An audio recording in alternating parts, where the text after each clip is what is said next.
साई राम। श्री साई सच्चरित्र अध्याय 23। प्रस्तावना। वस्तुतः मनुष्य त्रिगुणमय, 3 गुण अर्थात सत्व रज तम ये है तथा माया के प्रभाव से ही उसे ऐसा भासित होने लगता है कि मैं शरीर हूँ। दैही बुद्धि के आवरण के कारण ही वो ऐसी धारणा बना लेता है कि मैं ही कर्ता और उपभोग करने वाला हूँ, और इस प्रकार वो अपने को अनेक कष्टों में स्वयं फंसा लेता है। फिर उसे उससे छुटकारा के कोई मार्ग नहीं सूझता।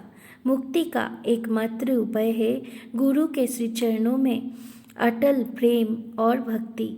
सबसे महान अभिनयकर्ता भगवान साई ने भक्तों को पूर्ण आनंद पहुंचाकर उन्हें निज स्वरूप में परिवर्तित कर लिया है। उपयुक्त कारण से हम साई बाबा को ईश्वर का ही अवतार मानते हैं, परंतु वो सदा यही कहा करते थे कि मैं तो ईश्वर का दास हूँ। अवतार होते हुए भी मनुष्य को किस प्रकार आचरण करना चाहिए तथा अपने वर्णों के कर्तव्य को किस प्रकार निभाना चाहिए, इसका उदाहरण उन्होंने लोगों के समक्ष प्रस्तुत किया। जो सब जड़ और चेतन पदार्थों में ईश्वर के दर्शन करता हो, उसको विनयशीलता ही उपयुक्त है। उन्होंने किसी की उपेक्षा या अनादर नहीं किया।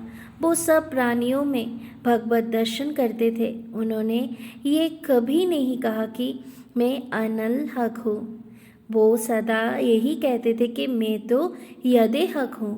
अल्लाह मालिक सदा उनके होठों पर था। हम अन्य संतों से परिचित नहीं हैं और ना हमें यही ज्ञात है कि वो किस प्रकार आचरण किया करते हैं अथवा उनकी दिनचर्या इत्यादि क्या है। इस कृपा से केवल हमें इतना ही ज्ञात है कि वो अज्ञान और बद्ध जीवों के निमित्त स्वयं अवतीर्ण होते हैं। शुभ कर्म के परिणाम स्वरूप ही हमें संतों की कथाएं और लीलाओं श्रवण करने की इच्छा उत्पन्न होती है, अन्यथा नहीं। अब हम मुख्य कथा पर आते हैं। यज्ञ और प्यास। एक समय कोई एक यज्ञ अभ्यासी नाना साहेब चादोरकर के साथ शिरडी आया। उसने पतंजलि योग सूत्र तथा यज्ञ शास्त्र के अन्य ग्रंथों का विशेष अध्ययन किया था, परंतु वो व्यावहारिक अनुभव से वंचित था। मन एकाग्र न हो सकने के कारण वो थोड़े समय के लिए भी समाधि न लगा सकता था। यदि साईं बाबा की कृपा प्राप्त हो जाए तो उनसे अधिक समय तक समाधि अवस्था प्राप्त करने की विधि ज्ञात हो जाएगी। इस विचार से वो शिरडी आया और जब मस्जिद में पहुंचा तो साईं बाबा को प्याज सहित रोटी खाते देखे उसे ऐसा विचार आया कि ये कच्ची प्याज सहित सूखी रोटी खाने वाला व्यक्ति मेरी कठिनाइयों को किस प्रकार हल कर सकेगा। साईं बाबा अंतर्ज्ञान से उसका विचार जानकर तुरंत नाना साहेब से बोले कि ओ नाना, जिसमें प्याज हजम करने की शक्ति है उसी को उसे खाना चाहिए, अन्य को नहीं।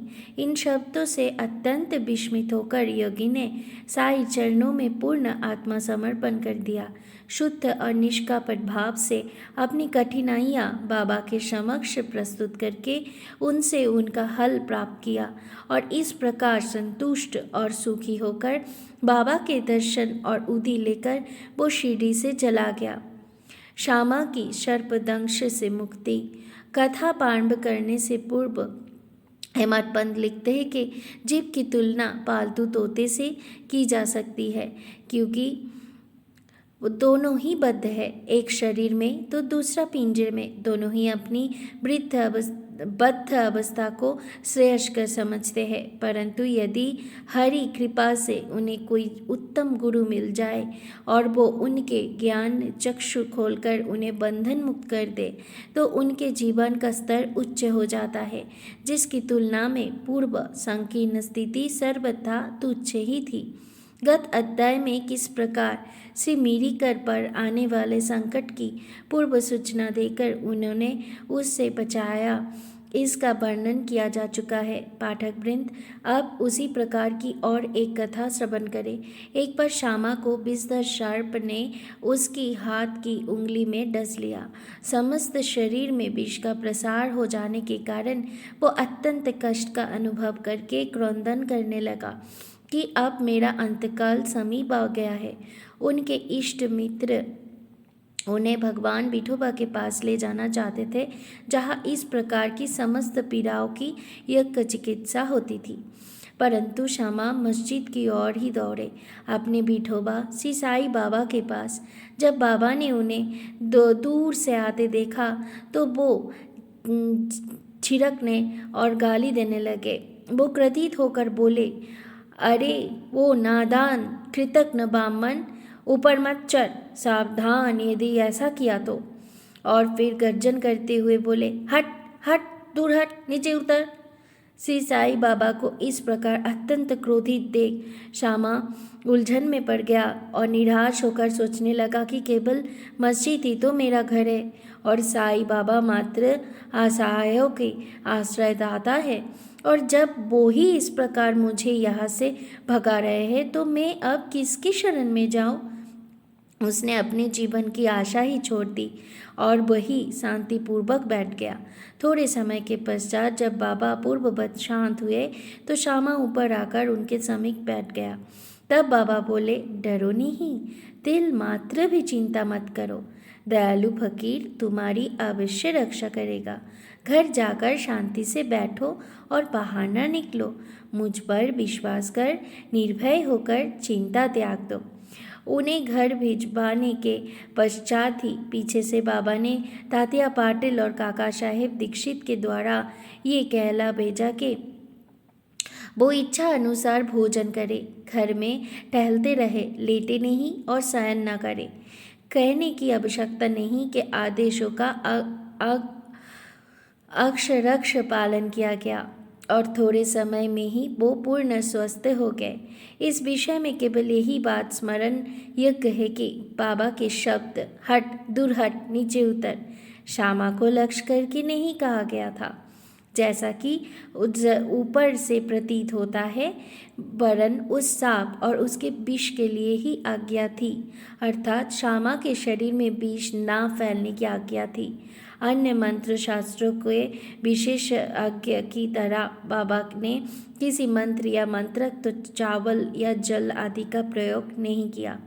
इस कथा और इसी प्रकार की अन्य कथाओं को सुनकर साईं बाबा के चरणों में ये दृढ़ विश्वास हो जाएगा कि यदि माया युक्त संसार को पार करना हो तो केवल श्री साईं चरणों का हृदय में ध्यान करें। हजा महामारी विशुचिका। एक बार शिरडी विशुचिका के प्रकोप से टहल उठी और ग्रामवासी भयभीत हो गए। उनका पारस्परिक संपर्क अन्य गांव के लोगों के साथ प्राय समाप्ति हो गया। तब गांव के पंचों ने एकत्रित होकर 2 आदेश प्रसारित किए। प्रथम, लकड़ी की एक भी गाड़ी गांव में न आने दी जाए। द्वितीय, कोई भी बकरी की बलि ना दे। इन आदेशों का उल्लंघन करने वाले को मुखिया और पंचों द्वारा दंड दिया जाएगा। बाबा तो जानते थे कि ये सब केवल अंधविश्वास ही है और इसी कारण उन्होंने इन हैजा के आदेशों की कोई चिंता ना की। जब ये आदेश लागू थे तभी एक लकड़ी की गाड़ी गांव में आए। सबको ज्ञात था कि गांव में लकड़ी का अधिक अभाव है, फिर भी लोग उसे गाड़ी वाले को भगाने लगे। ये समाचार कहीं बाबा के पास तक पहुंच गया। तब वो स्वयं वहाँ आए और गाड़ी वाले से गाड़ी मस्जिद में ले जाने के लिए कहा। बाबा के विरुद्ध कोई चू चापट तक न कर सका। यथार्थ में उन्हें धुनी के लिए लकड़ियों की अत्यंत आवश्यक थी और इसीलिए उन्होंने वो गाड़ी मोल ले ली। एक महान अग्निहोत्री की तरह उन्होंने जीवन भर धुनी को चैतन्य रखा। बाबा की धुनी दिन रात प्रज्वलित रहती थी और इसलिए वो लकड़ियाँ एकत्रित कर रखते थे। बाबा का घर अर्थात मस्जिद सबके लिए सदैव खुली थी। उसमें किसी ताले चाबी की आवश्यकता न थी। गांव के गरीब आदमी अपने उपयोग के लिए उसमें से लकड़ियां निकाल के भी ले जाया करते थे, परंतु बाबा ने इस पर कभी कोई आपत्ति न की। बाबा तो संपूर्ण विश्व को ईश्वर से ओतप्रोत देखते हैं, इसीलिए उनमें किसी के प्रति घृणा या शत्रुता की भावना न थी। पूर्ण विरक्त होते हुए भी उन्होंने एक साधारण गृहस्थ का उदाहरण लोगों के समक्ष प्रस्तुत किया। गुरु भक्ति की कठिन परीक्षा। आप देखिए दूसरे आदेश की बाबा ने क्या दुर्दशा की। वो आदेश लागू रहते समय कोई मस्जिद में एक बकरा बलि देने के लिए आया। वो अत्यंत दुर्बल, बूढ़ा और मरने ही वाला था। उस समय मौले गांव के फकीर पीर मोहम्मद और बड़े बाबा भी उनके समीप ही खड़े थे। बाबा ने उन्हें बकरा काट कर बलि चढ़ाने के लिए कहा। सिसाई बाबा बड़े बाबा का अधिक आदर किया करते थे, इस कारण वो सदैव उनके दाहिनी ओर ही बैठाया करते थे। सबसे पहले वो ही चिलिम पीते और फिर बाबा को देते, बाद में अन्य भक्तों को। जब दोपहर को भोजन परोसा दिया जाता तब बाबा बड़े बाबा को आदर पूर्वक बुलाकर अपने दाहिनी ओर बिठाते और तब सब भोजन करते। बाबा के पास जो दक्षिणा एकत्रित होती उसमें से वो 50 रुपये प्रतिदिन बड़े बाबा को दिया करते थे। जब वो लौटते तो बाबा भी उनके साथ 100 कदम तक जाया करते थे। उनका इतना आदर होते हुए भी जब बाबा ने उनसे बकरा काटने के लिए कहा तो उन्होंने अस्वीकार कर स्पष्ट शब्द में कह दिया कि बलि चढ़ाना व्यर्थ ही है। तब बाबा ने श्यामा से बकरे की बलि के लिए कहा। वो राधा कृष्ण माई के घर जाकर एक चाकू ले आए और उसे बाबा के सामने रख दिया। राधा कृष्ण माई को जब कारण का पता चला तो उन्होंने चाकू वापस मंगवा लिया। अब श्यामा दूसरा चाकू लाने के लिए गए, किंतु बड़ी देर तक मस्जिद में ना लौटा। तब काका साहेब दीक्षित की बारी आई। वो सोना सच्चा तो था, परंतु उसको कसौटी पर कसना भी अत्यंत आवश्यक था। बाबा ने उनसे चाकू लेकर बकरा काटने के लिए कहा। वो 60 वर्षे से एक चाकू ले आए और बाबा की आज्ञा मिलते ही काटने को तैयार हो गए। उन्होंने पवित्र ब्राह्मण वंश में जन्म लिया था और अपने जीवन में वो बलि कृत्य जानते ही न थे। यद्यपि हिंसा करना निंदनीय है, फिर भी वो बकरा काटने के लिए उद्यत हो गए। सब लोगों को आश्चर्य था कि बड़े बाबा एक यौवन होते हुए भी बकरा काटने को सहमत नहीं है और ये एक सनातन ब्राह्मण बकरे की बलि देने के लिए तैयार हो गया। उन्होंने अपनी धोती ऊपर चढ़ाया, फेंटा कस लिया और चाकू लेकर हाथ ऊपर उठाकर बाबा की अंतिम आज्ञा की प्रतीक्षा करने लगा। बाबा बोले, आप विचार क्या कर रहे हो? ठीक है, मारो। जब उनका हाथ नीचे आने ही वाला था तब बाबा बोले, ठहरो, तुम कितने दुष्ट हो। ब्राह्मण होकर तुम बकरी की बलि दे रहे हो। काका साहेब चाकू नीचे रखकर बाबा से बोले, आपकी आज्ञा ही हमारे लिए सब कुछ है बाबा, हमें अन्य उपदेश से क्या है। हम तो केवल आपका ही सदैव स्मरण तथा ध्यान करते हैं और दिन रात आपकी आज्ञा का ही पालन किया करते हैं। हमें ये विचार करने की आवश्यकता नहीं है कि बकरी को मारना उचित है या अनुचित, और न हम इसका कारण ही जानना चाहते हैं। हमारा कर्तव्य और धर्म तो ये है कि निसंकोच होकर गुरु की आज्ञा का पूर्णतः पालन करने में। तब बाबा ने काका साहब से कहा कि मैं स्वयं ही बलि चढ़ाने का कार्य करूँगा। तब ऐसा निश्चित हुआ कि तकिए के पास जहाँ बहुत से फकीर बैठे थे वहाँ चलकर इसकी बलि देना चाहिए। जब बकरा बाहर ले जाया जा रहा था तभी रास्ते में गिरकर वो बकरा मर गया। भक्तों के प्रकार का वर्णन कर श्री हेमट पंत यह अध्याय समाप्त करते हैं। भक्त 3 प्रकार के हैं, उत्तम, मध्यम और साधारण। प्रथम श्रेणी के भक्त वो है जो अपने गुरु की इच्छा पहले से ही जानकर अपना कर्तव्य मानकर सेवा करते हैं।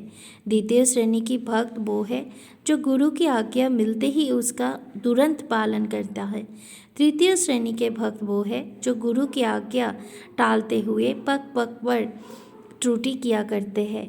भक्तगण यदि अपनी जागृत बुद्धि और धैर्य धारण कर दृढ़ विश्वास स्थिर करे तो निस्संदेह ही उनका आध्यात्मिक ध्येय उनसे अधिक दूर नहीं है।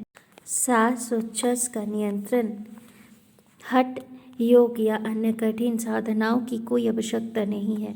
जब शिष्य में उपयुक्त गुणों का विकास हो जाता है और जब अग्रिम उपदेशों के लिए भूमिका तैयार हो जाती है, तभी गुरु स्वयं प्रकट होकर उसे पूर्णता की ओर ले जाते हैं।